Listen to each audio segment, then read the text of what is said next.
What a perfect article to explain and put on display all the lies and propaganda and the twisting of the narrative from the media outlets, the propagandists, the control freaks and sociopaths, and what the proper use of force in a confrontational situation when it comes to law enforcement, how that should be handled, and the underlying fundamentals of the type of people you need in those positions of so-called defense of others, of policing, right? Now, first of all, as a libertarian, as someone that understands, well, not just as a libertarian, actually predominantly as a man and a strong individual, I don't look to external entities for the most part to defend me. I take that task upon myself. But yes, I recognize that there are situations that arise where you don't have the capacity, the strength, the capabilities to defend yourselves against the actions, the vile actions, or the criminal activities of everybody. Some people are going to have more power than you, maybe have a weapon when you don't, be in a position that gives them a great advantage over you. We all have gone through our lives from birth till now. I guarantee pretty much everyone has confronted some situation where they were overwhelmed and had to use the brains, brawn, and intellect to overcome that situation.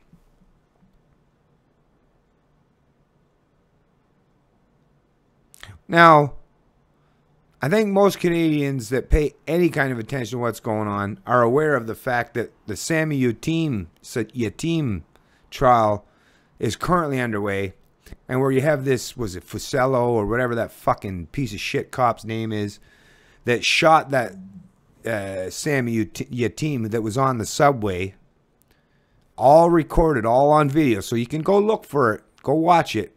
He shot him 9 times. This Sammy Yatim had a 3-inch little blade on him. He was on a subway after the subway was, or a streetcar, after the streetcar was cleared. It was him by himself, nobody else there, and what? A dozen cops around, outside, fully armed, bulletproof vests. You know how cops are. Almost militaristic in style today as far as the kind of weaponry and gadgets and defensive capabilities that they have. But what happened? This Fusello, or whatever this fucking piece of shit cop name was, well, you saw what happened. He shot that Sammy Yatim, what, 8, 9 times? Bang, bang, bang, bang, bang, bang, bang, bang. And maybe one more, bang, right? It's a whole lot of fucking lead being pumped into that young man. What was he, 18, 19? Just a young man with a 3-inch weapon. Now fast forward to this article reported by CBC News, and you'll see the contrast between what real courage, conviction, what a real man's all about, in comparison to these pussy-ass motherfuckers that join the collective overlord force, the fascists, the modern-day fascists, okay? Because, yeah, you'll see what a stark difference it is. Now, this gentleman here, this guard who took down Toronto machete attacker, says he's no hero. Now, this is just a private security guard, private, paid by a private corporation, a company, right? And all he had on him that day during that confrontation with a man wielding a machete, not a 3-inch little blade, but a machete, right? But this guy, this guard, this private security guard, that's, he's paid a whole lot less probably whatever, than most police officers, has a whole lot less training, and like I said, the most minimal amount of defensive weapons possible. As a matter of fact, according to this article, all he had was his handcuffs. Handcuffs! But yet, he somehow managed to take down and eliminate any threat from this machete-wielding thug. No one was killed. No one was massively injured in any way. The situation was de-escalated and taken care of. No shots fired. Nobody had to mourn their son, their daughter, wife, husband, whatever, right? Friend, companion. I mean, this just perfectly aligns with what libertarians such as myself have been saying for a long time now. Yeah, you don't need these fascists, these so-called law enforcement, these union thugs, these gangs. I mean, really, what we're talking about is they are a gang. They're the biggest gang on the planet outside of militaries, but they're a huge gang. Actually, probably, if you take the totality of them, they're very comparable. That, as far as not just their manpower, but their firepower. Now, domestic police forces now almost have the capabilities of militaries.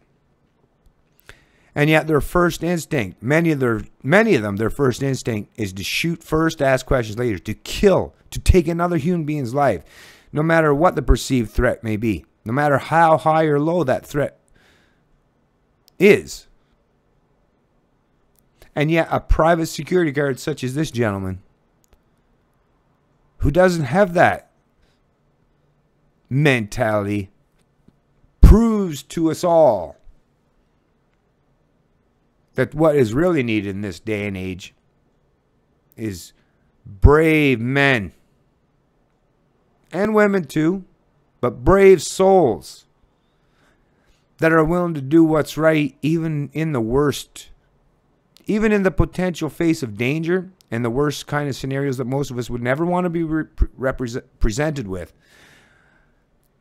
But they have shown, this gentleman has shown, that we all have the capacity and the capability to do what is right, to be moral, and still be strong and defensive and capable.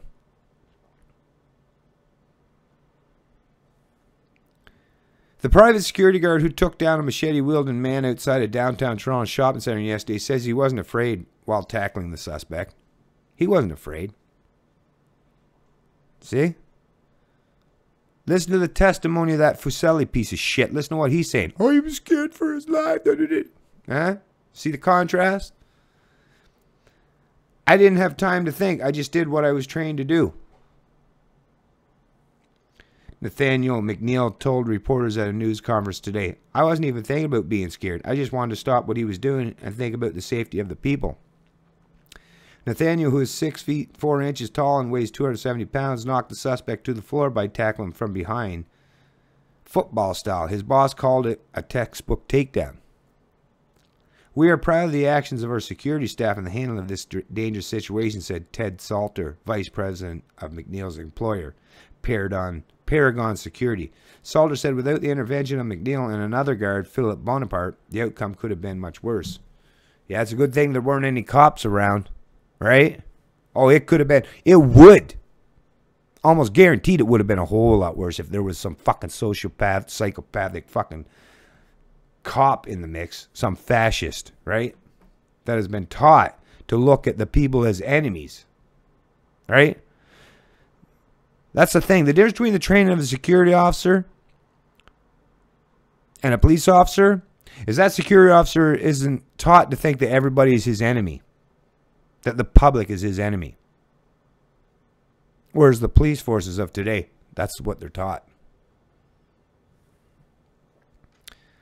McNeil told a news conference how he moved toward the entrance doors of the Atrium Shopping Center on Bay Street in Dundas West. Spying from inside, McNeil saw that the suspect's back was him. That's when he quickly moved through the doors and jumped the suspect from behind. I'm pretty big, but I had to go quickly and hard, said McNeil. McNeil scoffed at suggestions that he's a hero. I'm just doing my job. That's it, he said. It's relieved that somebody like that are off the streets. Moments before the takedown, a man was injured in a machete attack that police say was unprovoked. The attack happened just after 4:30 p.m. as the streets were full of last-minute shoppers. So yeah, of course there was lots of potential threat there. You see? See how the situation unfolded? Not an escalation, but a de-escalation. That's how you take care of business. Witnesses said the accused attacker was swinging a machete at a male victim, 30, who was on the sidewalk and trying to defend himself with his feet. The victim suffered knife wounds to his head and leg. A bystander tried to stop the attack, interviewing long enough to allow the victim to run inside a near building. That's when the suspect moved towards the atrium entrance where McNeil executed his takedown. Police said yesterday the injured man is in stable condition. The suspect was arrested by police after McNeil knocked him to the floor and placed him in handcuffs. So once again, in addition to the security officer, there was also another bystander that even took it upon himself to intervene that helped this man that was being attacked as well. Neither one of them were police officers, but look at how well that situation worked out. If it had been the other way around, that the police were the intervening force, well, I think we all know how that situation would have played out. I think we all know what the article, what the headlines would be reading instead, right? More proof. More proof, Canada. More proof, everyone.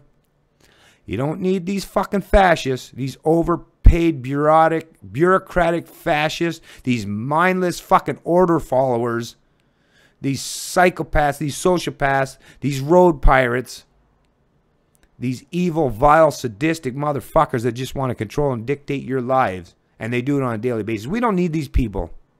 We don't need them to be the protectors of society, because they do the exact opposite. They harm society more than they've ever tried to protect them. We need brave men and women like this gentleman. We need private security. We need just people in general to have the balls, the capacity, and the capabilities, the strength, courage, and convictions to come to the aid of not just themselves, but others when the time arises. That's how things are supposed to work. That's how humans show solidarity, commitment, friendship, companionship, love, and empathy.